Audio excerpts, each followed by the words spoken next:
All right, good afternoon, everyone. This is Gretchen Wall, the coordinator of the Produce Safety Alliance and the Northeast Regional Extension Associate, and welcome to our monthly Produce Safety Educators Call number 41. We're going to get started with the presentation today, but just a few instructions and background information. Everybody on the call is going to be muted through the presentation just to allow our presenter her time to give her information. But we will have some time for questions and discussion after the presentation is over. However, you can also use the question and answers box. There's actually two features to communicate with us, but if you'd like to ask a question, please do enter it in the question and answer box that's within the Zoom panel. If you're logged in just via your phone, we can have some time at the end where I can unmute those lines for those of you who are not logged into our online session, and I'll give those instructions when we get to that part. We are recording this session, and we'll share the presentation and the recording with the listserv and post it on our website as soon as the call is over, and we can get that information available to you. So with that, I'm going to turn it over to Dr. Betsy Bin, Director of the Produce Safety Alliance, to give our introductions for our speaker today. Betsy? Hi there. Can you hear me all right, Gretchen? Yep, I can. It is my pleasure to introduce Roylene Comes at Night. She was formerly Roylene Rides at the Door, which some of you may have seen earlier. She was born and raised in the Blackfeet Nation in northwestern Montana. Her family continues to reside on the original allotment the government assigned to her great-great-grandfather, Rides at the Door. She graduated from Montana State University, where she majored in range science and minored in soils. She grew up in a traditional environment on her family's ranch and was raised with cultural values of caring for the land. And again, just to give you an idea of where I come from and who I am. Next one.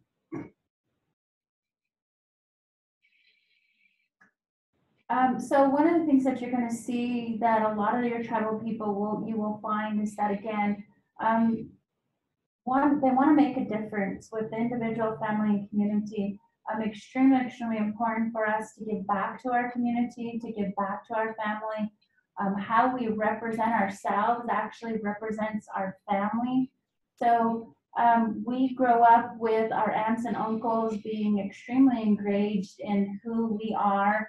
What I mean by that is auntie and uncles, grandparents having an extremely important role in who we are. They also get the opportunity, as aunties and uncles, they have the rights to discipline you. Quite interesting. I've got a few of those aunties that just had to give me that eye and that look, and I knew I messed up. So you hold extremely pride in where you come from and the family that you come from, because again, you do not represent just yourself, you represent all of your family. What you're going to find for most tribes, you're going to find that we are extremely related, meaning a lot of us come from very large families, and so we're cousins, and so our community is quite different in the fact that you will find on our community, most people don't move, most people don't come into our community from other places, so we've known each other all of our lives. We went to school with the same people from kindergarten to high school. The people that are in our community are our relatives, and so we don't go anywhere. So again, one of the things that we're taught is, again, to have a vision and to cultivate it. Our traditional ceremonies every year will ask us about where's our goal, where is our vision, what do we want to do this year. So when I came to work for NRCS, it wasn't really hard for me to figure out how to set a goal, how to have a strategic plan kind of thing, because my community and our ceremonies asked those things of me already. And so I was quite fortunate in that fact that I had that laid out for me. We're taught to take risks, as far as really looking at what do I need to do right now in this moment, what do I need to do to further myself in that case, and again, another one is a big one is help others. You'll find we're very giving people. I think that was probably one of the hardest things that happened was when the Europeans started to come to this country. They found that we were known for giving things away. So in our world, it's not about material things, it's about relationships. It's about how do I leave my mark on this world so that I can go to the other world. And so we have a tendency of just giving things away. So we help each other, almost probably to a fault in some cases, actually. But we're very, very giving people. Next slide.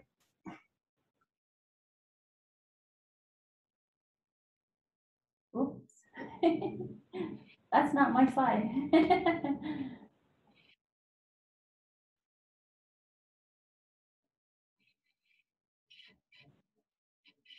Can you guys still see it, Gretchen? Hi, Roylene. This is Donna. I cannot. Yeah, it froze up on me again for some reason, but I am trying to remedy that. I thought, wow, that's a pretty picture. That's not mine. So guys, maybe I'll keep going. One of the things that you'll show, like I was telling you, we as a people will give back to our communities. And I was extremely fortunate to come on with the agency. One of the organizations that I was able to get very involved with during my time in high school, but also my time in college, was the American Indian Science and Engineering Society, AISES. I was again the very first female to represent the AISES at an international science fair in high school, which really opened my eyes up to a bigger world. Because again, I grew up in a small community. I grew up with all my aunties and uncles. I mean, I know I have people who are in my community that are my 10th and 11th cousins. We keep track of those kind of stuff. So one of the things I did was I was instrumental in getting our agency to be a major sponsor in the AISES Society. It was my way to be able to give back to them. It was my way of being a part of a recruiting cadre where we were able to recruit quite a few American Indians to our agency. And our agency does exceed our numbers in American Indians as far as employees, and we have for years now. But I was very, very fortunate that the agency listened to me in a sense, but also understand the value of this, of me being able to give back to my community and my culture. I think the biggest highlight I had at one of these conferences was actually to interview and to talk to people from my own community college and actually offer them a position to come work with us. And that was a highlight of my career and that kind of stuff. So next slide. So again, one of the things we're taught, again, don't be afraid to take risks. Really look at what Creator puts in your path and things like this. So one of my big risks was I became the state conservationist in Rhode Island. My father was like, wow, how is this getting you closer to home? And I kept telling him, it will, Dad, and eventually it will get me. Because again, I figured if I did the position and that the agency basically selected me for in Rhode Island, then I would be able to, when a position came up here in the West, I would be able to apply for it and I would be able to qualify quite well because I was already doing the job. And it did work out extremely well. I actually have been in Washington State now for over 11 years. So one of the things I learned in Rhode Island was really get out of my box, really look at, as you can see here in the picture, aquaculture. I'm from Montana. I'm telling you, I just, you know, the furthest, the thing that I knew of oysters isn't oysters from the water. It was more like Rocky Mountain oysters that we do when we're branding and things like this. But I've never had the experience of oysters and things like this until I got to Rhode Island. So next one.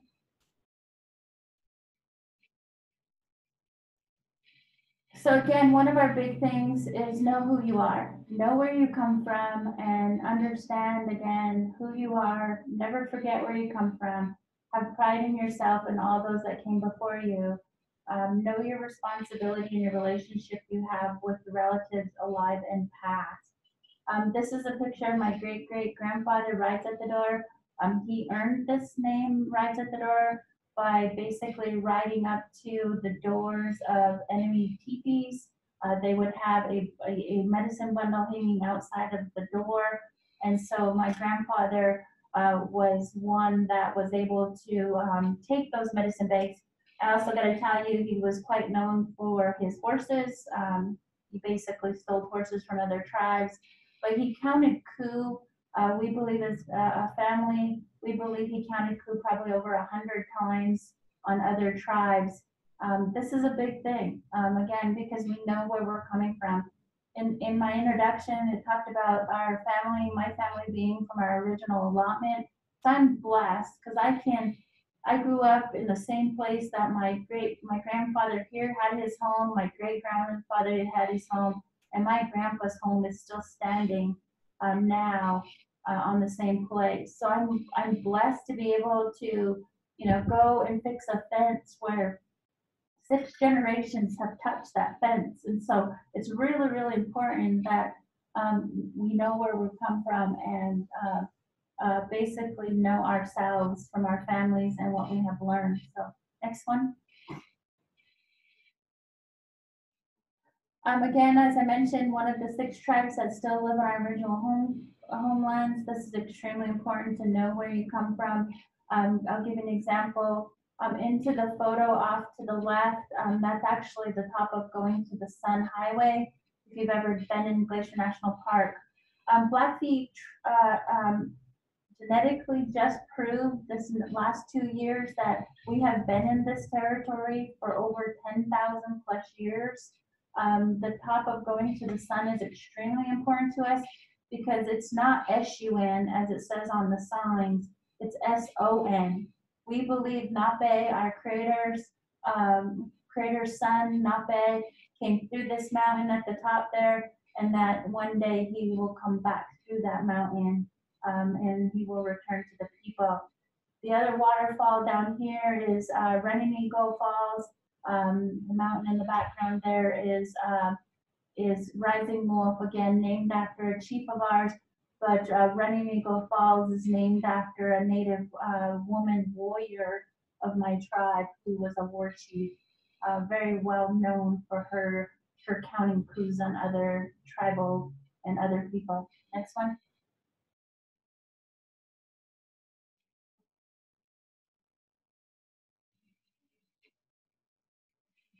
So one of the things that we're taught, again, is to share our values with others. Again, this is a picture of my husband and I in April where we met many of you at, and we were able to share our culture with you. It's important that you maintain your spirituality. You observe and listen more than you talk. Listening and really learning is extremely important. And then realize that everyone is born for a reason, has purpose to fulfill in this life. So we're raised to treat people as equal, but not just people. We're taught in our traditional ways that we are all equal. The plants, the rocks, the air. We call them all people because they all have spirits and they're all alive. And so we are just one of those many people, not just human people, but all people of all this world and this universe actually is the way that we view things. So again, you will find we share a lot. You will find that people will, if you do it in a very respectful way, will be willing to share with you. If you're fortunate enough to work in an Indian community and they actually invite you into their culture, into their ways, please accept that. It's extremely an honor for you to receive an invite of that. Do we realize you'll make a mistake? Absolutely. My family realizes because I haven't lived on the reservation for almost 30 years, I return all the time for ceremonies, but I still slip every once in a while and forget, oh, I'm not supposed to do that, or yeah, I'm supposed to do that. So I find myself in the same challenge, but that's part of who we are, is to help you learn. Next one.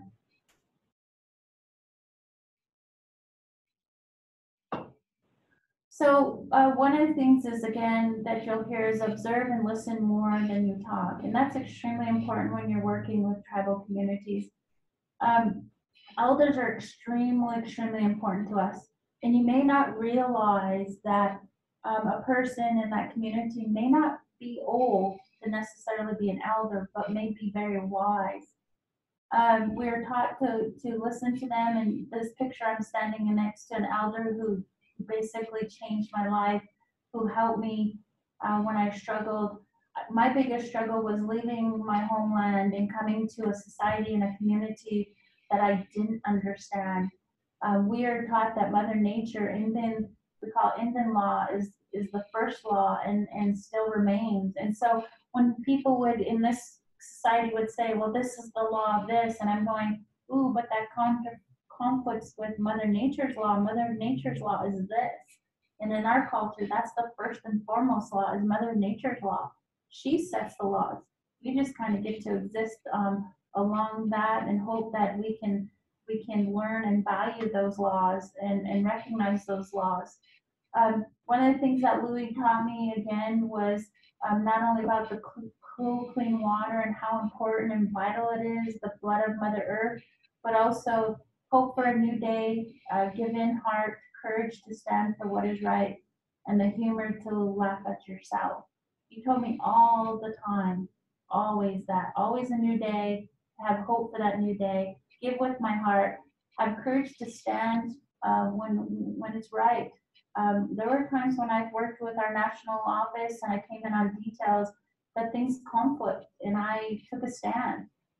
Surprisingly, I'm still here with the agency. There were a few times I think they thought, what the heck? But I basically stood up because I knew it was the right thing to do, and always have the humor to laugh at yourself. Next one.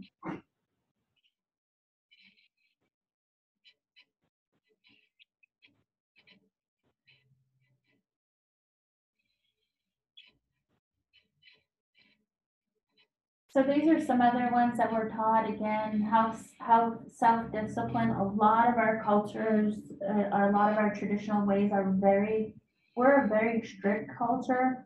If you're born or if you're raised very traditionally with our different ceremonies, they're extremely strict. They happen at a certain time. There are certain things you have to do. There are certain things you can't do. And again, one of the things we're told is don't make promises you can't keep. Be open to change because change happens all the time. We really learn to live in this moment right now, today. We're not very strong about thinking about tomorrow as much as we probably should, but we really, really are encouraged to live in this moment. We can plan for tomorrow, but again, we got to live in this moment right here, right now. You will find we're very communal. You'll see where when you're working with tribal communities, you may find where they need time. You need to give them that time because they're going to go out and ask for input and feedback of the whole community. And if you don't give them that time, they'll tell you no, even if it's the best, greatest idea that you think it is. They are still going to tell you no if you don't give them time to go back to the community. And in a lot of cases, you're probably going to deal with different department employees.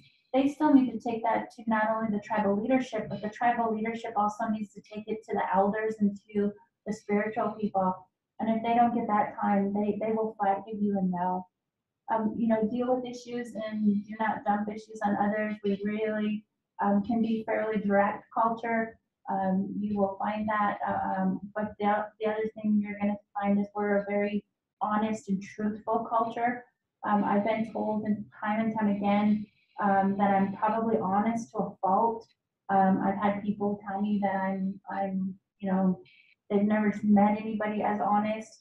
And it's just the way that we're brought up is just to speak the truth and be honest and then go from there. Do not be afraid to correct your wrongs. And we're also taught, again, don't be afraid to say you're sorry. Don't forget to, sit down and take that time with family. Again, ultimately, family and relationships are the underlying of our culture of who we are. And so we try very hard to hang on to those and preserve those. And at some cases, you'll actually see where we may preserve those relationships over everything else, even if it's at a detriment to the community. You will see those kind of things happen. So Next slide. Again, this is a slide I like to show, and this is just some other leaders that were in NRCS that set the forefront for me. I think you saw in my introduction, I was one of the very first. I was the first American Indian female to work in the agency's leadership.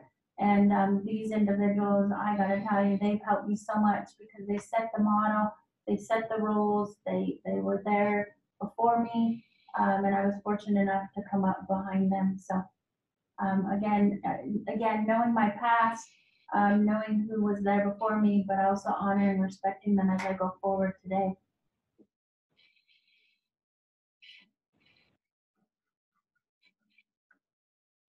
I think that is it.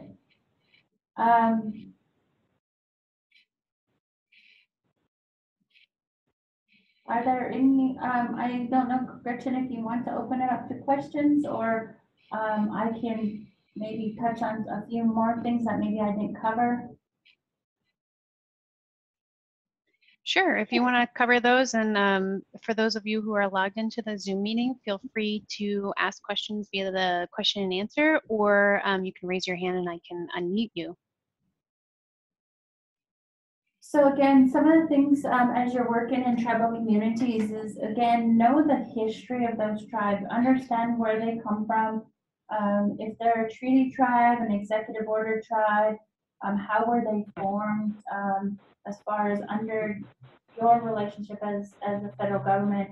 Also, make sure you're aware of their taboos, okay? Those are deal breakers, I'll put it that way.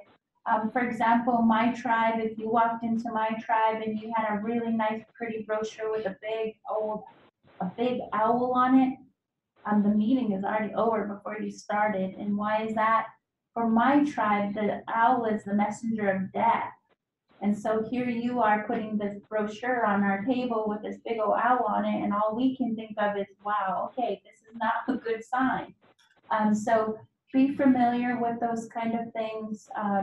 Really do some research. A lot of your tribes now have web pages. Go to their web page and see their history from their eyes, not necessarily our eyes as a federal government. They will definitely have a different perspective. I think Stephen Peever is going to talk to you. He's one of the instructors on our cadre. Also a great attorney. He wrote a great book he's going to share with you. But again, learning what trust, responsibility, and sovereignty means from their eyes, you're going to see that it's quite a different perspective. And so I think that is one thing that you can definitely do. Don't be afraid of the humor. And why I say that is our humor is quite honest. It's quite teasing. But if you get teased in our culture, that means you're in. People are comfortable with you. They like you. And so we do have a tendency of a lot of humor. We're a culture, we're a community and a people that's been through a lot of tragedy, a lot of trauma. We have generations of trauma in our culture. We have a lot of issues in our culture, but when it all comes down to it, you'll see we also have a lot of humor in what we do. Thanks, Roylene. I think the discussion of taboos and what people should expect, I think is great for us that work with different tribes. And we should expect that different tribes will have different taboos, so that's something people need to investigate. Is that true? Correct. So, for example, when I was working with, I'll give you a great example for my tribe, the bear, because we come from an area where there's grizzly bears. And so for us, the bear is a great symbol. I mean, it is a symbol of courage. We pray we call him Kiayo, and we pray to him for strength and courage. Now, if you were to walk into some of the tribes, Ute tribes and other tribes, I believe the bear is a taboo. They have fear for it. They don't have the same view of it. I also know in some of the southwestern tribes, again, things like frogs and coyotes and things like that have a different taboo for them. I know they won't cross, if there's a coyote that goes across the road, they will not cross its path. They will go around and go around and take another road even if necessary. So again, there's definitely those taboos that you need to be aware of. But you're also going to find different types of people on our lands. For example, most people don't know that every tribe was assigned a religious fraction. And so they were assigned to that religious fraction. That means we have a Christianity influence on most of the tribes. So you will find that some people are very, very Christian and have totally divorced themselves from their tribal ways. Then you're going to have some that are a mix of both. They kind of combine both of them. You know, some days they go to the Catholic Church, and some days they still go to the Sundance and go to the Sweat Lodge. And then you're going to find those of us like myself that don't interact with any kind of Christian culture at all. I never really have.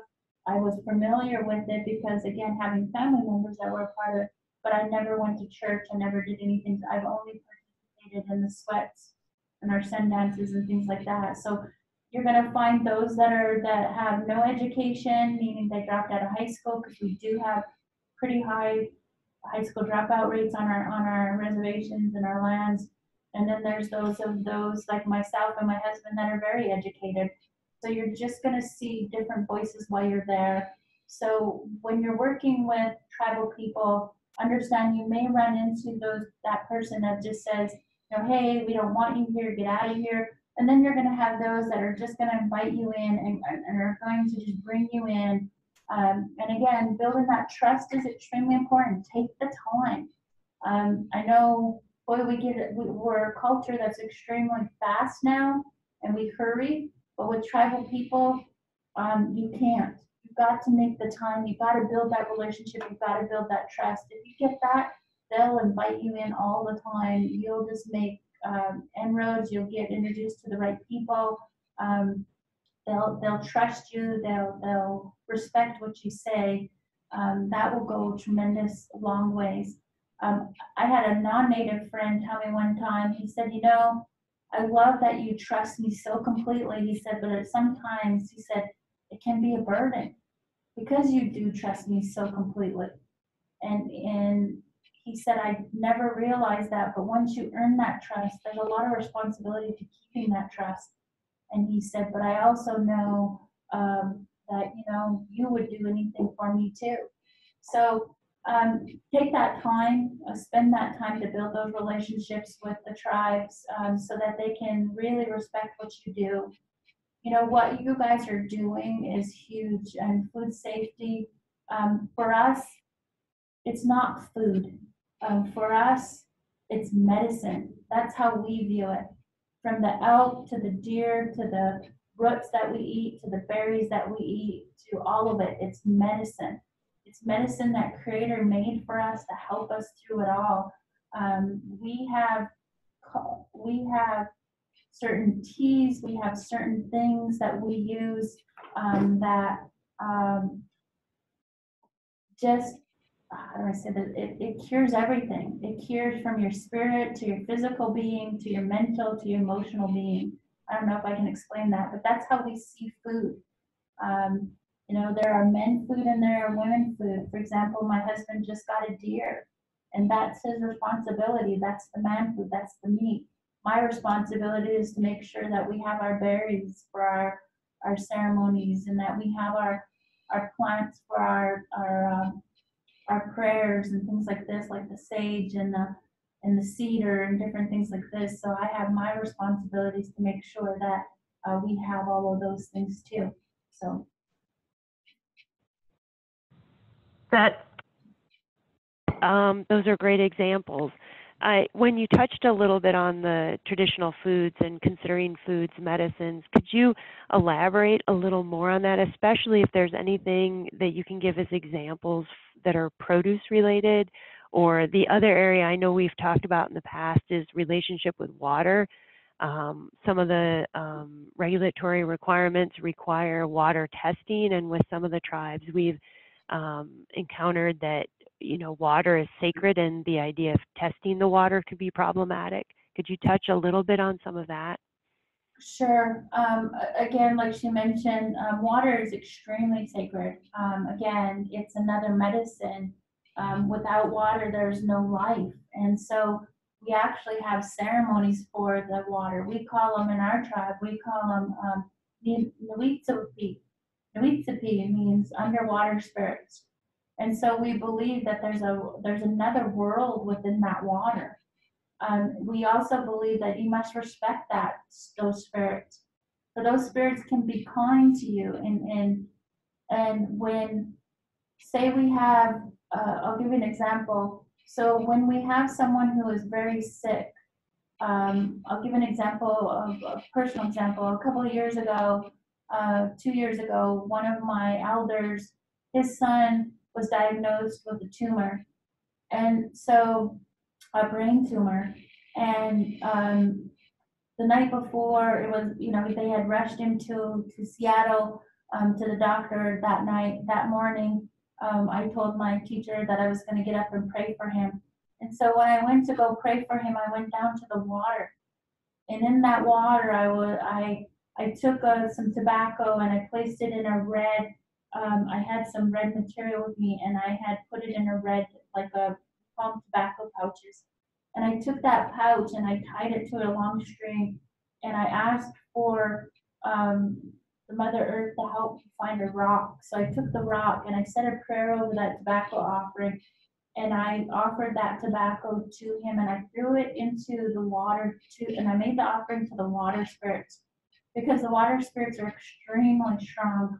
And so I made that offering to the water spirits, and I watched, as the rock went in the water and it sank and everything, and I made the offering to the water spirits. And I knew within minutes, I got this feeling, and I looked and I saw this tree or this branch come on, connected from the edge of the river, and it washed down the river. And I knew right then and there that they had heard my prayers, and that his son was going to be all right, that they would remove the brain tumor and he would be all right. And they did. Believe it or not, his son is now looking at becoming a doctor. And they removed the tumor with no side effects at all. It was benign. It wasn't cancerous. Everything was good. And so we truly believe that water has that much power, that much spiritual power.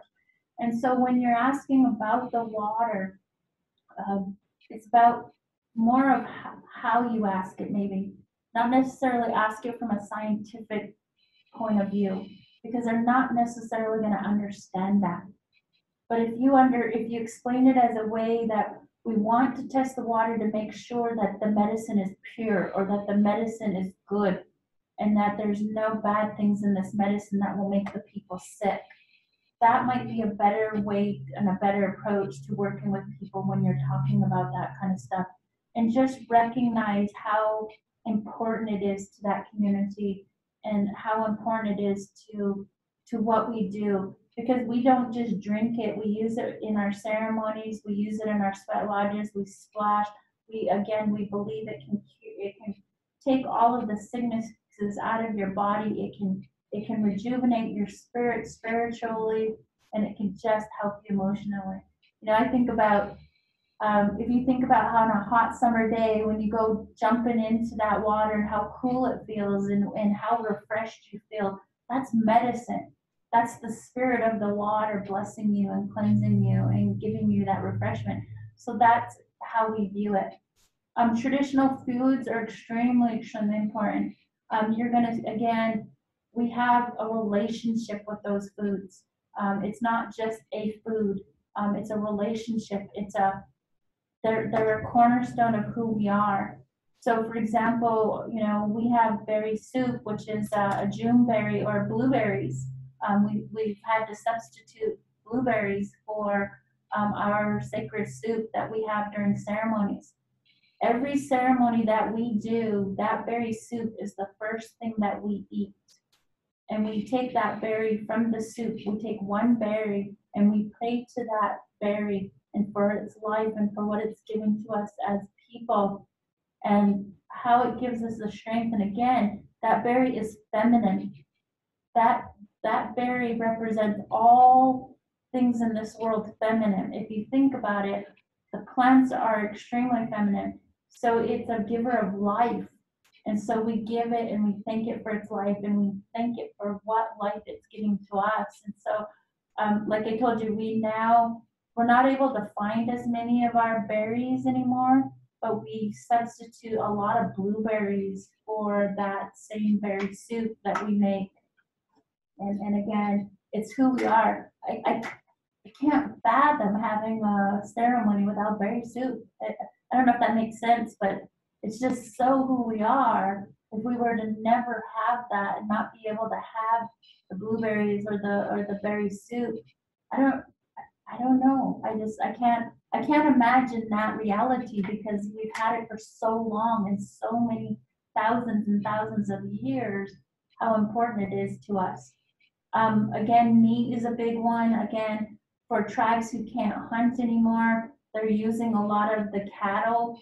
And to give you an example, we have ceremonies where we use the tongue. It would have been a buffalo for the Blackfeet, but we don't necessarily have access to that anymore. So we will actually go and get cattle tongues, and we use the tongues in another ceremony that we have.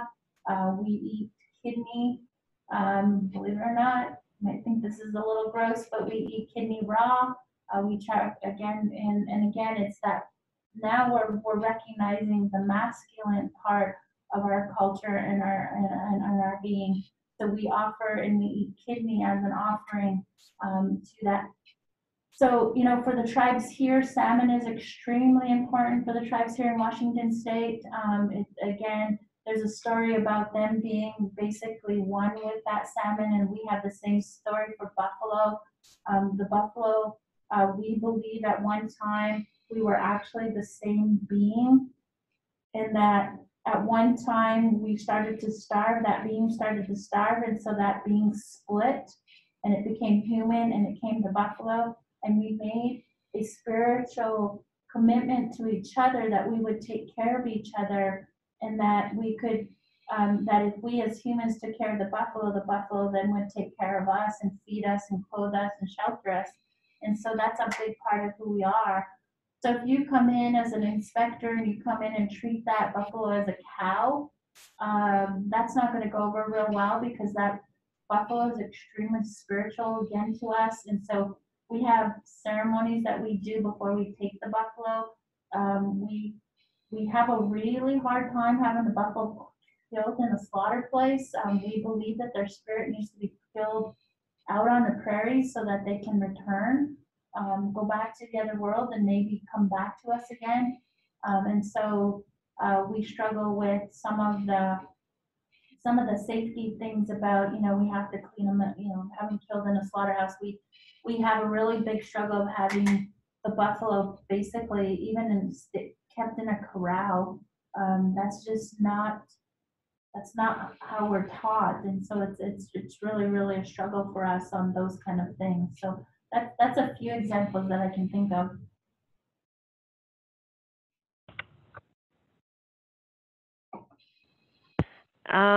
I've been asking all the questions, so I want to pause a second and see if anybody has any questions for you. Otherwise, I'll launch a few extras, but I do want to pause just to give other people a chance to Yeah, so feel free to raise your hand and I can unmute you, or if you're dialed in on your phone, you can click *6, I believe, to unmute yourself. I haven't actually tried that, but that's what Zoom tells me. Or you can use our question and answer chat box, and we can elevate the question that way. And guys, please feel free to ask any questions. Again, there is not a question that I haven't been asked doing this as long as I have. And so it's, I would love for you to ask me, and so that maybe I can explain the background to it. Again, understand, I went through a ceremony and received permission to be able to share this information with you guys and be able to help you to understand my people and my culture and the Native people My auntie always said, if we can understand each other a little bit better, this world will be a better place just by understanding. So please feel free. Don't be shy.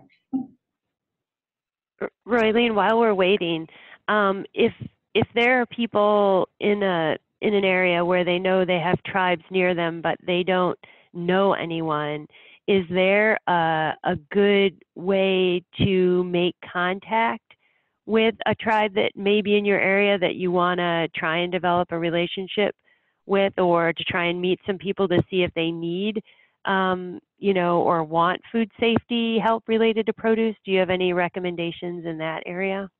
We're definitely a culture of who knows who.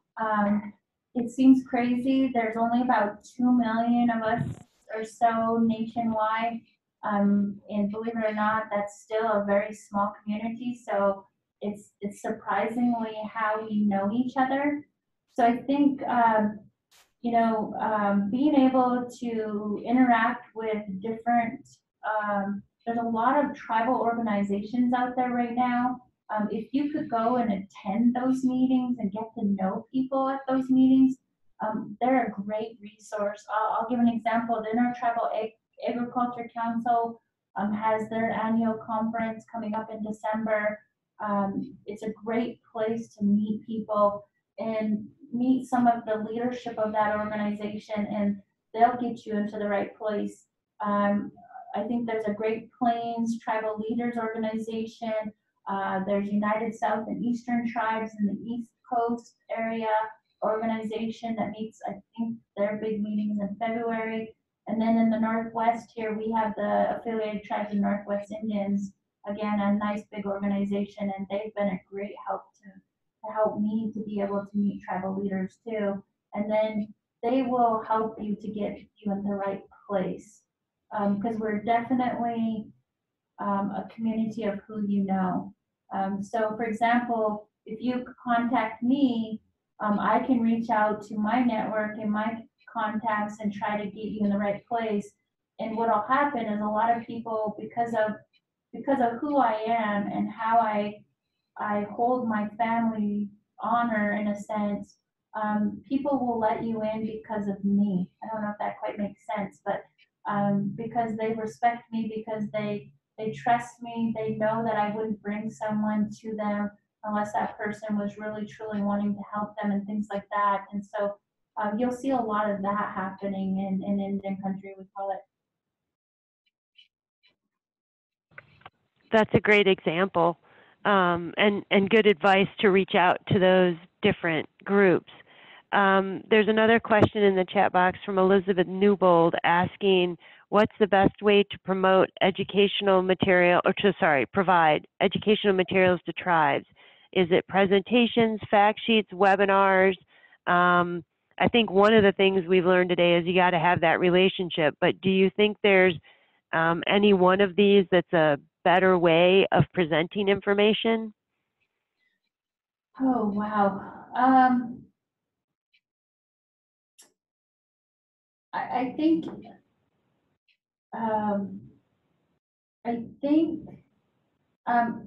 if it's I think it is the topic. And so I think if you have a certain topic that is extremely, again, important to that tribe, again, like I was telling you, it's medicine, it's spiritual to them. If you think that you're going to have an effect on them, you need to take that to them personally if you can. There's all different kinds of facets though to get it to. One of the things that you will find in our communities is probably 50% of our tribal communities are under the age of 18. Under the age of 18. And so you still have fractions of people. A lot of our children, a good chunk of them are being raised by their grandparents. Some of them still don't speak English or have very broken English. So believe it or not, education in the school system is a big venue because that child is going to take it to their mom or to grandparents and help explain it if they're excited about it. And I know that's not an area that we as USDA usually tap on to, but it's definitely a venue to look at as more and more of our children become educated, and we're getting more and more up to speed with some things.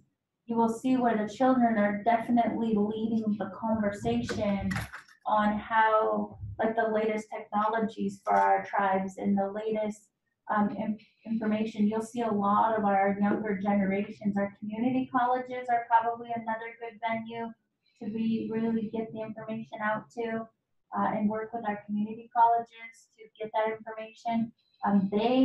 Your best bet is not for you to go into a tribe and say, hey, by the way, on this date and this time, here's a flyer, we're gonna have a meeting, and would you come listen? Your best bet's to work through a venue like a tribal college or an organization like that that can actually set up the meeting for you and help you get the invites out to people and things like that, because they don't know you. They don't know who you are. And even when it comes to your webinars and things like that, if you could go through, again, an organization or someone who could get that information out for you, you're going to have better success, because they're going to go off of their relationship with that organization or entity that's spreading the word for you. Does that make sense? Yeah, that definitely makes sense. I love that advice of reaching out to a tribal college or the community colleges. I also like the idea that there could be opportunity for education with children or projects that involve kids under the age of 18, as you highlighted. Londa Dwadek had a question that segues right into this, where she was asking if tribal members were likely to come to trainings that were not held on tribal lands. And so the other question that was a part of that is, would tribal members attend meetings with non-tribal members? So if there was something of interest to them off of tribal lands, would they be likely to come? Would there be any hesitation if it were a mixed crowd of tribal and non-tribal members? So I'm gonna put it back to the land base. If you're a bigger tribe like my tribe, the Blackfeet tribe, which we're about 1.5 million acres, there's going to be hesitation of having an intermix, mostly because, well, there's no other saying. Probably the most racism we have ever faced are the communities on the edge of our reservation. And so if you were to have them there, you will not get very little tribal participation. If you were to have the presentation on the nation, you're gonna have to ask the tribe permission to open it up for a mixed presentation. Because again, it's their land, and so you need to ask them if they're comfortable opening it up, say, to the whole county, kind of thing. Now, in some cases, your tribes have very nice facilities, and they may be very game to do that and open it up. That's a new one for tribal communities, to actually be the host of say, a state association meeting or something like this that is open is a mixed group of participation, because most tribes have not been looked at to be that host. So I am seeing more and more tribes that are willing to host that, especially if you let them do a presentation about their culture and how they're connected to what you're trying to present. Does that make sense? Yeah, that's great. I think just to put it out there for Londa, if she wants a follow-up question, but I think that was very helpful.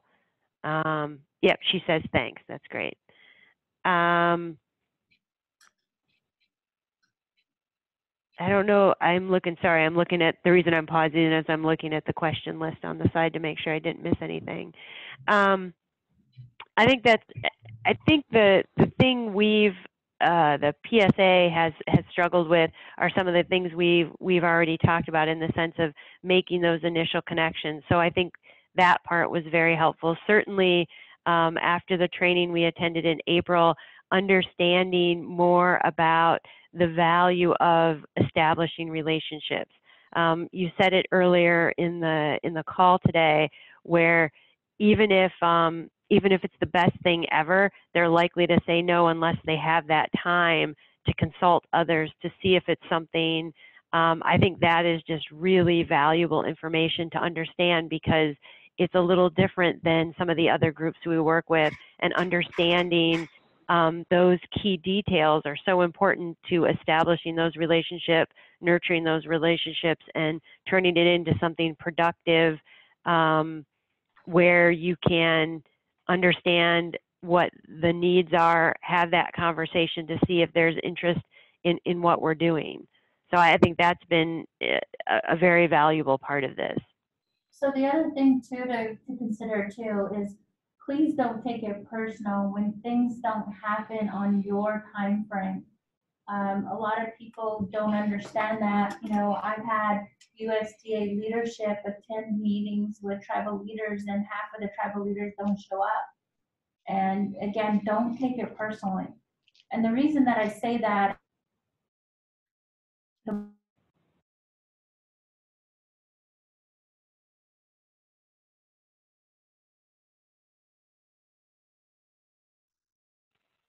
Sorry, did you get cut off there, Roylene? Did we lose Roylene?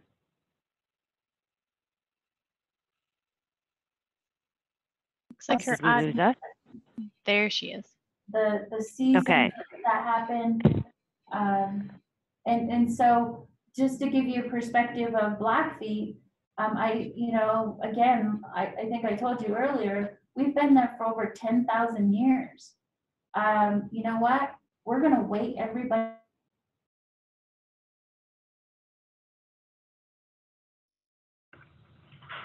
We lost her again, didn't we?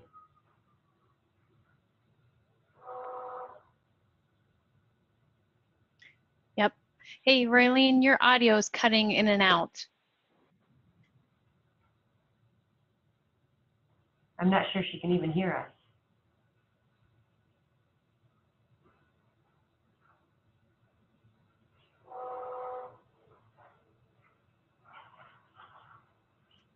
Okay, looks like she's rejoining here.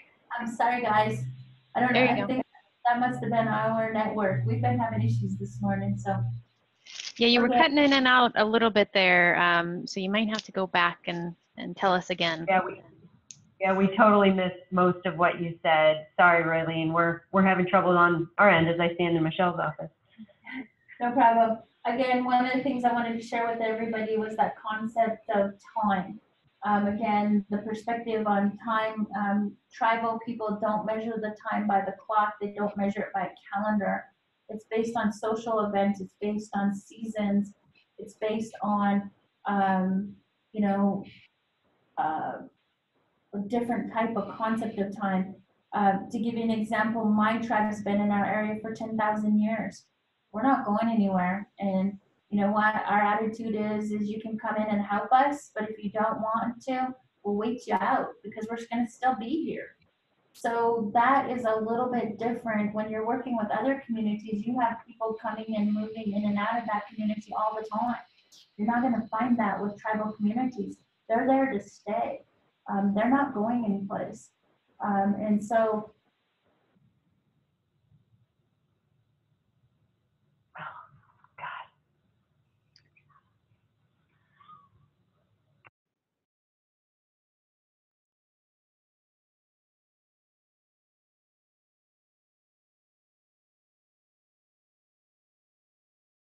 Hey, Roylene, your audio's cut out again.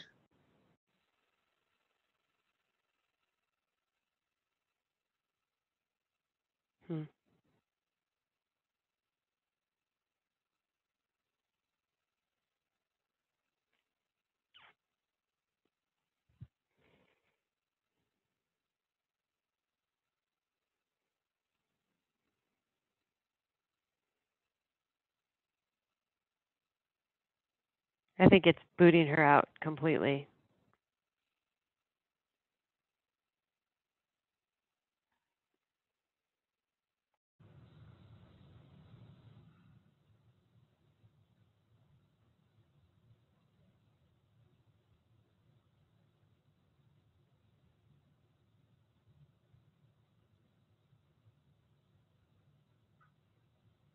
All right, well, we're going to give this just a minute or so and see if we can get her back. When Betsy, she while comes we're back, waiting for her okay, go to ahead. come back, do you want to introduce the next educators call? Sure, sure. I was just going to say we'll wrap it up, and if she comes back on, we'll still wrap it up. This was the first in a two-part series. We are having another Native American tribe webinar on November 25th, as you see on your screen right now, from 2 to 3:30. There'll be 8 fascinating cases impacting Indians and tribes. Stephen Pivar, who is a senior staff counsel with the American Civil Liberties Union, will be presenting. He started his career working on a reservation, and so he has a very interesting perspective and a lot of experience. He has written a book that is quite good. No registration required. The information is there. Gretchen will for sure send around a reminder, as she normally does. But we hope you will be able to join us to attend that one, and hopefully the Zoom gnomes will not be so problematic that day. Oh, Roylene's out permanently now. Let's see if she calls back in. As soon as we get her back on, we will wrap it up for the day. So if there's any last questions you have, please do put them in the chat box or in the dialogue box so that we can ask them. I appreciate your all's patience today with everything that has been happening, at least on my end. Thanks, Gretchen, for keeping it all going.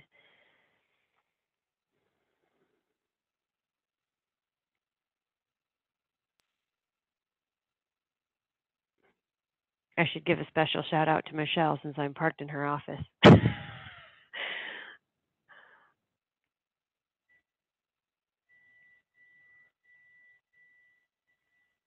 Betsy, I'm not sure that we should hold on here. I'm not sure if she's going to get her connection back on, so I would hate to leave everyone waiting on the Right, line. leave everyone hanging. All right, so I will follow up with Roylene in an email and thank her for her time. I hope you all enjoyed it. I always get a lot out of it when we have these discussions, always learn something new and a little more to help in our outreach.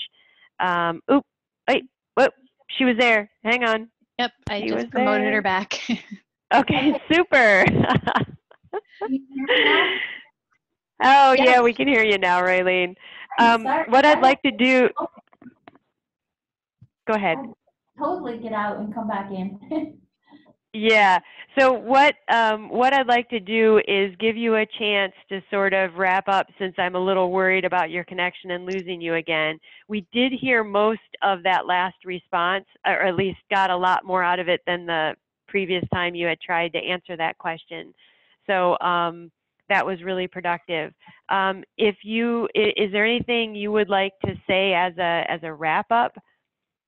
Again, guys, you know, if you go in there with your heart and your spirit and you're in there to help the tribal people, it will go tremendous long ways. Again, looking at it from just not food, but from a spiritual aspect and how connected the people are to the foods, it'll go a long ways. And I'm excited about what you guys are trying to do and what you're trying to do. And thank you. Thank you, Roylene. We really appreciate you taking the time and sharing the insights. I was telling everybody before you dialed back in, always get a lot out of the discussion and learn something new every time, so I appreciate your time. Thanks to Gretchen for organizing this and keeping her patience while I was trying to get on this afternoon. Thank you, Roylene, for taking time out of your very busy day to be with us. And thanks to everybody who took the time out of their day to be on the call and for submitting the questions that you did in the dialogue box. Yep. Anything you want to say to wrap up, Gretchen? No, I was just going to say thank you again, Roylene, for joining us. And if anybody has any questions, and they want to contact you, do you have contact information that we can provide to the group, or would you rather them filter through me and then I can send you any questions or contact information? They can go through you. Okay, great. So if anybody has any questions, feel free to contact me. I'm glw53@cornell.edu in relation to today's presentation. Feel free to reach out. And as Betsy already introduced, we're excited to have the second part to the series on November 25th, which will also be recorded and posted online if you're not able to attend. So with that, thanks again, Roylene, for joining us, and hope everybody has a great rest of the week. You're welcome. Take care. Take care. Goodbye.